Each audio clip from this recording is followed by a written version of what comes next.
ನಾನು ಪ್ರತಿ ವರ್ಷವೂ ಈ ಸಮಾರಂಭದಲ್ಲಿ ಭಾಗವಹಿಸುವಂಥ ಭಾಗ್ಯವನ್ನು ನನಗೆ ದೇವರು ಕೊಟ್ಟಿದ್ದಾರೆ. ಪೂರ್ವಜನ್ಮದ ಪುಣ್ಯದ ಫಲದಲ್ಲಿ ನನ್ನ ಬಾಲ್ಯ ಸ್ನೇಹಿತ ಪ್ರಕಾಶ್ ಶೆಟ್ಟರವರ ಒಡನಾಟ ನನಗೆ ಸಿಕ್ಕಿತು. ಇಂಥ ಒಂದು ಕಾರ್ಯಕ್ರಮದಲ್ಲಿ ನನ್ನನ್ನು ಮತ್ತು ಗುರುಮೆ ಸುರೇಶ್ ಶೆಟ್ಟರನ್ನು ಅವರ ಕುಟುಂಬದ ಹಾಗೆ ನಮ್ಮನ್ನು ಅದಕ್ಕೆ ಸೇರಿಸಿಬಿಟ್ರು. ಇದು ಏನೋ ನನ್ನ ಪೂರ್ವಜನ್ಮದ ಪುಣ್ಯದ ಫಲದಲ್ಲಿ ಈ ಜನ್ಮದಲ್ಲಿ ಇಂಥ ಒಂದು ಸಂಬಂಧ ನಮಗೆ ಬರಲಿಕ್ಕೆ ಕಾರಣವಾಗಿದೆ ಅಂತ ನಾನು ತಿಳ್ಕೊಂಡಿದ್ದೇನೆ. ಇವತ್ತು ಇದರ ಇಡೀ ಕಾರ್ಯಕ್ರಮದ ಬಗ್ಗೆ ನಾವು ಬಹಳ ಹತ್ತಿರದಲ್ಲಿ ಇದ್ದವರು.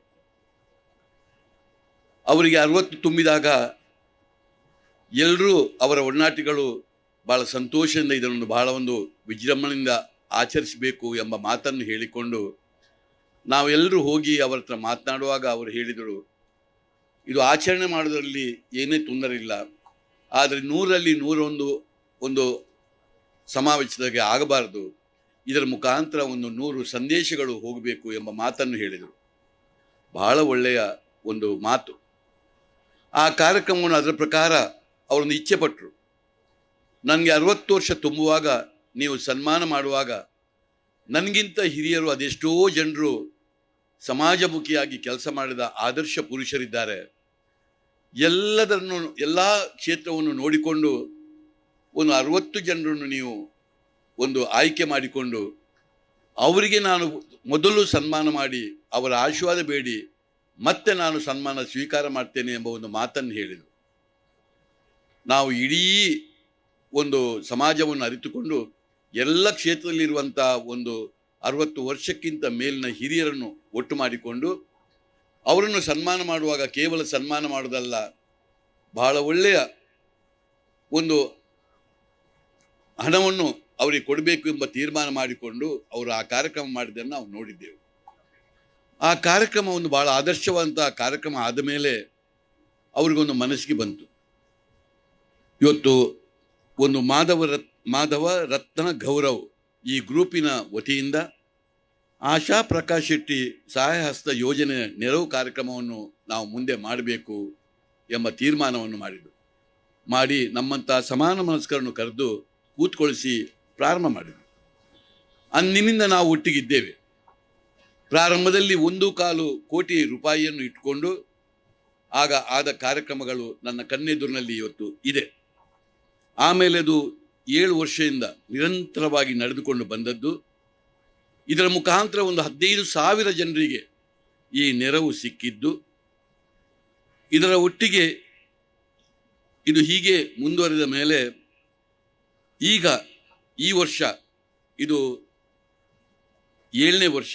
ಈ ವರ್ಷದಲ್ಲಿ ನನಗೆ ತಿಳಿದ ಹಾಗೆ 4,000 ಜನರಿಗೆ ಈ ಸಹಾಯಸ್ತ ಹೋಗಿಕೊಂಡು 100 ಸಂಘ ಸಂಸ್ಥೆಗಳಿಗೆ ಅವರು ಸಹಾಯಸ್ತವನ್ನು ಮಾಡಿಕೊಂಡು 1.25 ಕೋಟಿಯಲ್ಲಿ ಪ್ರಾರಂಭದ ಇದರಿಂದ ಈಗ ಅದು ಈ ವರ್ಷ ನನಗೆ ತಿಳಿದ ಹಾಗೆ 9.5 ಕೋಟಿ ರೂಪಾಯಿ ಈ ದಿನ ಅವರು ಕೊಡ್ತಾ ಇರುವುದನ್ನು ನಾವು ನೋಡಬೇಕು. ಇಡೀ ನಾವು ಗಮನಿಸಿದರೆ ಸಾಧಾರಣ 15,000ದಷ್ಟು ಜನರಿಗೆ ಇದರ ನೆರವು ಸಿಕ್ಕಿಕೊಂಡು ಸುಮಾರು 25 ಕೋಟಿಯಷ್ಟು ರೂಪಾಯಿ ಇವತ್ತಿನವರೆಗೆ ಇಂಥ ದಿನವನ್ನು ಇಟ್ಕೊಂಡು ಅವರು ಮಾಡ್ತಾ ಇರುವುದನ್ನು ನಾವು ಗಮನಿಸಿದ್ದೇವೆ. ಇದಕ್ಕಿಂತ ಮುಖ್ಯವಾಗಿ ಇದರ ಮುಖಾಂತರವೂ ಇವತ್ತು ಎಷ್ಟು ಸುಂದರವಾದಂಥ ಸಂದೇಶ ಅವರ ಬದುಕಿನಲ್ಲಿ ಇವತ್ತಿದೆ. ನಾನು ಬಾಲ್ಯ ಸ್ನೇಹಿತನಾದದ್ದರಿಂದ ಅವರು ಬೆಳೆದು ಬಂದ ರೀತಿ ಎಲ್ಲವೂ ನಮಗೆ ಗೊತ್ತು. ಬೆಳೆದು ಬಂದ ರೀತಿಯಲ್ಲಿ ಅವರದೇ ಆದಂಥ ಜೀವನ ಪದ್ಧತಿಯಲ್ಲಿ ಅವರು ಇವತ್ತು ನಮಗೆ ಮಾದರಿಯಾಗಿ ಬಂದಿದ್ದಾರೆ. ಎಷ್ಟೋ ಜನರು ಐಶ್ವರ್ಯವಂತರನ್ನು ನಾನು ಕಂಡಿದ್ದೇನೆ. ಬೇರೆ ಬೇರೆ ಕ್ಷೇತ್ರಗಳಲ್ಲಿ ಇವತ್ತು ಮೈಯಲ್ಲಿ ದೈವ ಬಂದಾಗೆ 1 ವರ್ಷ ಕೆಲಸವನ್ನು ಮಾಡ್ತಾರೆ, ಆಮೇಲೆ ಅದರಿಂದ ಸಂಪೂರ್ಣ ದೂರವಾಗುವುದನ್ನು ನಾನು ಕಂಡಿದ್ದೇನೆ.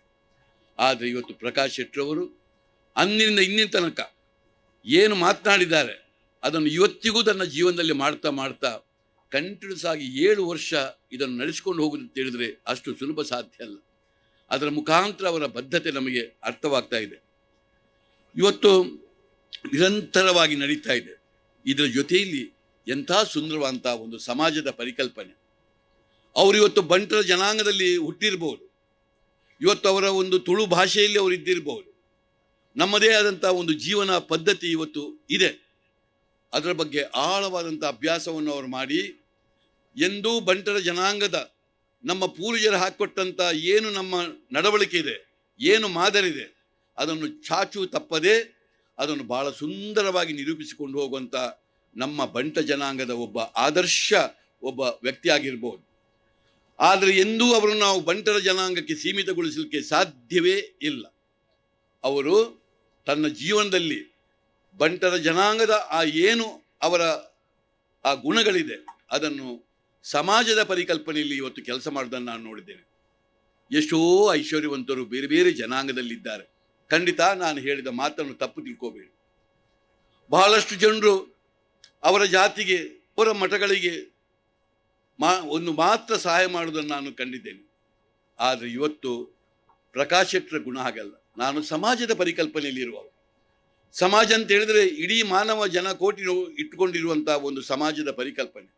ಇಂಥ ಸಮಯದಲ್ಲಿ ನನ್ನ ಕೆಲಸ ಯಾವತ್ತೂ ನನ್ನ ಬಂಟರ ಜನಾಂಗಕ್ಕೆ ಮಾತ್ರ ಅಲ್ಲ, ಇವತ್ತು ಅದು ಎಲ್ಲರಿಗೂ ಸಮಾಜದವರಿಗೆ ಸಿಗಬೇಕು ಎಂಬ ಅಭಿಲಾಷೆಯನ್ನು ಪ್ರಾರಂಭದಿಂದ ನಮಗೆ ಹೇಳಿಕೊಂಡು ಅದೇ ರೀತಿ ವರ್ತನೆ ಮಾಡಿಕೊಂಡು ಬಂದು ಇವತ್ತಿಗೆ ಎಷ್ಟು ಸಂತೋಷ ಅಂತ ಹೇಳಿದರೆ, ಕೇವಲ ಅವರು ನುಡಿದದ್ದು ಮಾತ್ರ ಅಲ್ಲ, ಅದನ್ನು ತನ್ನ ನಡೆಯಲ್ಲಿ ಮಾಡಿ ತೋರಿಸಿದ್ದಾರೆ. ಇವತ್ತಿಗೂ ನಾವು ಅದರ ಹತ್ತಿರದಲ್ಲಿ ಅದರ ಒಳಗಿದ್ದರಿಂದ ನಮಗೆ ಗೊತ್ತಿದೆ. ಇವತ್ತು 4,000 ಜನರಿಗೆ ಇವತ್ತು ಅವರು ಸಹಾಯಸ್ತ ಮಾಡುವುದಿದ್ದರೆ ಅದರಲ್ಲಿ ಬಹುಪಾಲು ಜನರು ನಮ್ಮ ಜನಾಂಗದವರಲ್ಲ. ನಮ್ಮ ಜನಾಂಗದವರು ಕೆಲವೇ ವ್ಯಕ್ತಿಗಳು ಇರ್ಬೋದು. ಅದನ್ನು ಮಿಕ್ಕಿ ಇವತ್ತು ಇಡೀ ಸಮಾಜದ ಪರಿಕಲ್ಪನೆಯಲ್ಲಿ ಅವರು ಮಾಡುವ ಕೆಲಸವನ್ನು ನಾವು ನೋಡ್ತಾ ಇದ್ದೇವೆ. ಇದು ಬಹಳ ದೊಡ್ಡ ಮಾದರಿಯಾದಂಥ ಕೆಲಸ. ಇದರ ಜೊತೆಯಲ್ಲಿ ಎಷ್ಟೋ ಐಶ್ವರ್ಯವಂತರಿರ್ತಾರೆ. ಬಹಳ ಕಷ್ಟದಲ್ಲಿ ಸಂಪಾದನೆ ಮಾಡುವಂಥ ದುಡ್ಡಿನಲ್ಲಿ ತನ್ನ ಲಾಭಾಂಶದಲ್ಲಿ ಇಷ್ಟು ದುಡ್ಡನ್ನು ನಾನು ಒಂದು CSR ಫಂಡಿನ ಮುಖಾಂತರ ಕೊಟ್ಟು ಬಿಟ್ಟರೆ ನನ್ನ ಜವಾಬ್ದಾರಿ ಮುಗೀತು ಅಂತ ತಿಳಿದವ್ರನ್ನು ಬಹಳ ಜನರು ನೋಡಿದ್ದೆ ನಾನು. ಆದರೆ ಪ್ರಕಾಶ್ ಶೆಟ್ಟರು ಯಾವತ್ತೂ ಅಂಥವರಲ್ಲ. ಏನೇ ಮಾಡುವ ದಾನ ಧರ್ಮ ನನ್ನ ಕೆಲಸ ನಾನು ಸ್ವತಃ ಅನುಭವಿಸಬೇಕು ಅಂತೇಳಿ ಅವರು ನೆನೆಸುವವರು. ಅವರ ಏನು ಕಷ್ಟಪಟ್ಟು ದುಡಿದಂಥ ಅವರಲ್ಲಿ ಬೇರೆ ಏನು ಅಂಥ ದೊಡ್ಡ ಇಲ್ಲ. ಅವರಲ್ಲಿ ಇರುವುದೇನು ಕೇಳಿದರೆ ಒಂದು ರಿಯಲ್ ಎಸ್ಟೇಟ್ ಮತ್ತು ಹಾಸ್ಪಿಟಾಲಿಟಿ ಅವರ ಮುಖ್ಯವಾದಂಥ ಅವರ ಕ್ಷೇತ್ರ. ಇಂಥ ಕ್ಷೇತ್ರದಲ್ಲಿ ಅವರು ಸಂಪಾದನೆ ಮಾಡಿದಂಥ ದುಡ್ಡು ಏನಿದೆ ಅದನ್ನು ದಾನದ ರೂಪದಲ್ಲಿ ಕೊಡುವುದನ್ನು ಅವರು ಸ್ವತಃ ಇದ್ದುಕೊಂಡು ತನ್ನ ಕೈಯಿಂದ ಅದನ್ನು ಕೊಟ್ಟುಕೊಂಡು ಅದರ ಎಲ್ಲ ಸುಖವನ್ನು ಪಡೆಯುವುದನ್ನು ನಾನು ನೋಡ್ತಾ ಇದ್ದೇನೆ. ಅದರನ್ನು ಅನುಭವ ಪಡೆಯುವುದನ್ನು ನಾನು ನೋಡ್ತಾ ಇದ್ದೇನೆ. ಇದು ಬಹಳ ದೊಡ್ಡ ಅವರ ಕೆಲಸ.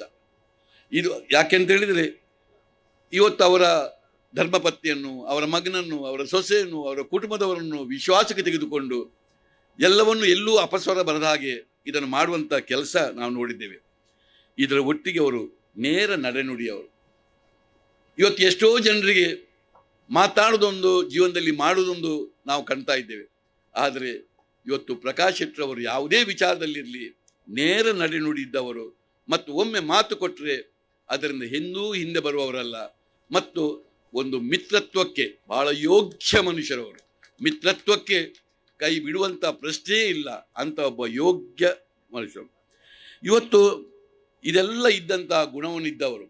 ಇವತ್ತು ನಮಗೆ ನೋಡುವಾಗ ಇವತ್ತಿನ 9 ಕೋಟಿ ಕಾಣ್ತದೆ. ಆದರೆ ನಾನು ಬಹಳ ಹತ್ತಿರಿಂದ ಬಲ್ಲವ ಎಂತಹ ಧರ್ಮಿಷ್ಠರು ಅವರು. ಧರ್ಮವನ್ನು ಬಿಟ್ಟು ಅವರ ಜೀವನ ಎಂಬುದೇ ಇಲ್ಲ. ಯಾವ ದೇವಸ್ಥಾನಗಳಿಗೆ ಇವತ್ತು ಒಂದು ಕಾಪಿನಲ್ಲಿ ಆದಂಥ ಒಂದು ಮಾರಿ ಉತ್ಸವ ಕಾರ್ಯಕ್ರಮಗಳು ಇರ್ಬೋದು, ಈಗ ಪಡುಬಿದ್ರೆಯಲ್ಲಿ ಆಗುವಂಥ ಒಂದು ಇಡೀ ಒಂದು ಆ ದೇವಸ್ಥಾನದ ಜೀರ್ಣೋದ್ಧಾರ ಇರ್ಬೋದು, ಎಷ್ಟು ದೇವಸ್ಥಾನಗಳಿಗೆ ಅವರು ಸಹಾಯಸ್ತವನ್ನು ಕೊಟ್ಟಿದ್ದಾರೆ ಎಂಬುದು ನಮ್ಗೆ ಗೊತ್ತು. ಅವರ ಮನಸ್ಸು ಎಷ್ಟು ವಿಶಾಲವಾದದ್ದು ಮನಸ್ಸು ಎಂಬುದು ನಮ್ಗೆ ಗೊತ್ತು. ನನಗೊಮ್ಮೆ ಆಶ್ಚರ್ಯ ಆಯಿತು. ಒಂದು ಕಾಪಿನಲ್ಲಿ ಆಗುವ ಪ್ರೋಗ್ರಾಮ್ನಲ್ಲಿ ಆಳ್ವರೆ ನಿಮ್ಮ ನೆರವು ಬೇಕು ಅಂತ ಹೇಳಿದರು. ನನ್ನ ನೆರವು ಯಾವ ಥರದ ನೆರವು ಅಂತ ನನಗೆ ಹೇಳ್ತೇನೆ. ನಾನು ಸ್ಪಷ್ಟವಾಗಿ ಕೇಳಿದೆ. ಅದಕ್ಕೆ ಏನಿಲ್ಲ, ಸಾಂಸ್ಕೃತಿಕ ಕಾರ್ಯಕ್ರಮ ಮಾಡುವಾಗ ನಿಮ್ಮ ನೆರವು ಬೇಕು ಅಂತ. ಆದರೆ ಅವರು ಹೇಳಿದ್ದೇನು ಕೇಳಿದ್ರೆ ಹಲವು ಅದ್ಭುತಗಳು ಆಗಬೇಕು ಎಂಬ ವಿಚಾರವನ್ನು ಇಟ್ಟುಕೊಂಡು ನಾನೊಂದು 5 ಕೋಟಿ ರೂಪಾಯಿಗಿತ್ತು ಮಿಕ್ಕಿದ ದುಡ್ಡನ್ನು ನಾನು ಅದಕ್ಕೆ ಇಟ್ಟುಕೊಂಡು ಒಂದು ಸಾಂಸ್ಕೃತಿಕ ಕಾರ್ಯಕ್ರಮ ಮಾಡಬೇಕು ಎಂಬ ವಿಚಾರವನ್ನು ಹೇಳಿದರು. ಯಾಕೆಂದರೆ ಅವರ ಹೃದಯವನ್ನು ತೋರಿಸ್ತದೆ, ಅವರ ಹೃದಯವಂತಿಕೆಯನ್ನು ತೋರಿಸ್ತದೆ. ಇಂಥ ದಾನ ಧರ್ಮಗಳು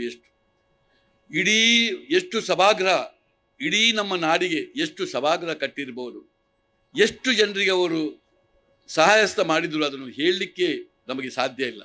ಇವತ್ತು ನಾವು ಈ ಕಾರ್ಯಕ್ರಮವನ್ನು ಮಾತ್ರ ನೋಡ್ತೇವೆ ಹೊರತು ಪರೋಕ್ಷವಾಗಿ ಅವರು ಮಾಡುವಂಥ ಇಡೀ ವರ್ಷದಾದ್ಯಂತ ಕಾರ್ಯಕ್ರಮ ಇದು ಬಹಳ ದೊಡ್ಡ ಕಾರ್ಯಕ್ರಮ. ಇದು ನಮಗೆಲ್ಲರಿಗೂ ಕೂಡ ಒಂದು ರೀತಿಯ ಆದರ್ಶಪ್ರಾಯವಾದದ್ದು.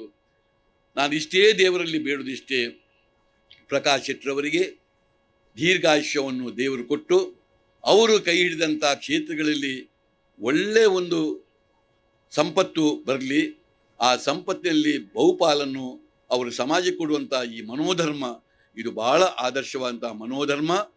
ನಿಮ್ಮಲ್ಲಿರುವಂಥ ವಿಶಾಲತೆ ಮತ್ತು ಇಡೀ ಸಮಾಜದ ಪರಿಕಲ್ಪನೆ ನಮಗೆಲ್ಲರಿಗೂ ಆದರ್ಶ ಅಂತ ಈ ಸಂದರ್ಭದಲ್ಲಿ ಹೇಳಿಕೊಂಡು ಮಗದೊಮ್ಮೆ ಅವರಿಗೂ ಅವರ ಧರ್ಮಪತ್ನಿಗೂ ಅವರ ಸುಪುತ್ರನಿಗೂ ಅವರ ಸೊಸೆಗೂ ಅವರ ಇಡೀ ಕುಟುಂಬಕ್ಕೂ ನಾನು ತಲೆಬಾಗಿ ಕೈ ಮುಗಿದುಕೊಂಡು ನಿಮ್ಮ ಸಂಬಂಧ ಹೀಗೆ ನಿರಂತರ ಹಾಲು ನೀರಿನಾಗೆ ಜೇನು ಹಾಲಿನಾಗೆ ಇರಲಿ ಅಂತ ನಾನು ಅಪೇಕ್ಷಿಸಿ ನನಗೆ ದೇವರಲ್ಲಿ ನಾನು ಕೈ ಮುಗಿದು ಹೇಳಿಕೊಂಡು ನಾನು ಶುಭಾಶಯ ಹೇಳಿಕೊಂಡು ನನ್ನ ಮಾತನ್ನು ಮುಗಿಸ್ತಾ ಇದ್ದೇನೆ.